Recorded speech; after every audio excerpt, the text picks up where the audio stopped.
I'm here with Derek Jenkins, the Director of Design for US Mazda. And of course, you've got a lot of weight riding on your shoulder. You just designed, actually you and the team just designed the brand new Mazda MX-5 Miata. And I want to know what inspired you.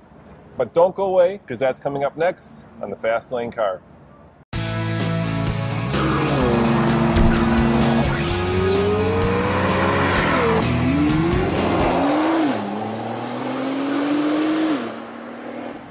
All right, Derek, so let's chat. The new design is much more aggressive. The old one was kind of cutesy, kind of fun. This one seems much more purposeful, especially in the headlight. Why did you decide to change directions in that regard? You know, I think that was through a lot of discussion earlier on with the project. There was kind of two routes to go, whether we stay purely classic and keep, you know, every little aspect like NA, NB, NC, all the prior generations, or we make a bigger step and try to bring the car into a more contemporary context. Certainly we didn't want to take out any of the fun. The fun's all going to be there, and the car will always be about fun. But we did want to put a stronger kind of face on the car, both you know, metaphorically and literally. But we wanted the car to have this a little bit more feeling of its capability, you know, so it really looked the part. We all know that MX-5 is a great handling vehicle, and it will always be that, but we wanted that to come across a little bit more in a modern way and a little less kind of in a 50s, 60s paradigm like it's been evolved from prior. So I got to ask you, what are your top three favorite aspects of the new car? Let's start with three. You know, I think for sure the interior. Yeah. I'm really proud of the interior. Our team had a lot to do with that. Started in California.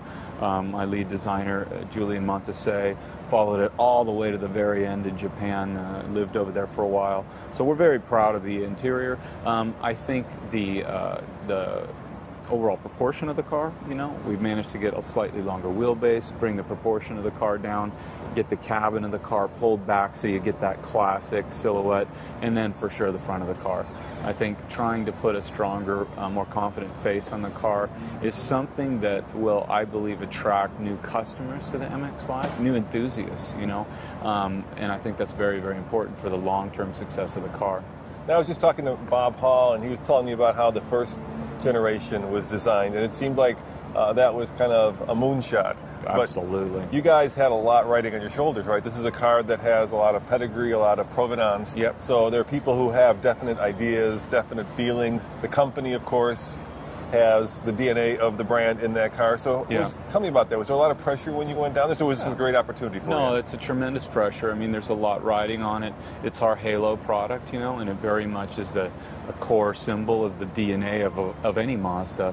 So we take it very, very serious. But at the same time, as a designer, you're trying to understand and respect the heritage that comes with something like this. And then you also have this natural, innate desire to change stuff, you know. And so you're always trying to balance that out. And I think that also looking at how even other automakers with their icons, you know, the few companies that can luckily have that have carefully evolved. But every so often you have to take a bigger step, and that's what we've done here. Now, I was reading our comments when we published a video that showed you unveiling the car, and one of the comments was, and I want to see what you think of this, it was BRZ plus F-Type equals MX-5.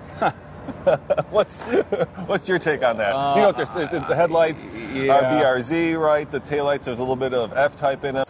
Is that fair, or is that a harsh YouTube comment? I think that's just people reaching for stuff personally, but I think the car has originality all over it. You know, I think certainly you can draw some parallels with certain details, and people like to do that, you know, when they haven't fully digested something. We do it with music and art, architecture.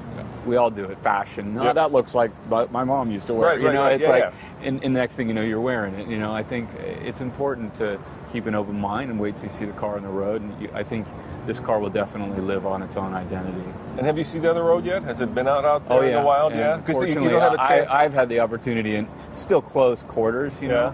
But obviously we have our test tracks and we have our viewing areas where we can see the car with the other cars and see it in at least rolling, you know, but not on the public road, of course. That's still that's still not been possible yet. So when you're kind of a Mazda designer, that's kind of in the same shoes that, let's say, Bob Hall is or Tom, what do you hope that people remember about you when they look at this car? You know, I just think I feel like my contribution here was to try to bring the car into a modern context. That was, you know, I always tried to reflect the idea of, you know, what would my fellow enthusiasts really want in their driveway? What would they go out and buy a car like this? What would they want? What would I want? What would my friends want? And I think, you know, it was an important topic, and not to get completely locked down by trying to replace the car with something so similar that what came before. Yeah. So keeping the heritage, the provenance, but yet moving the ball forward. Absolutely. Concept's the same, but it has to evolve.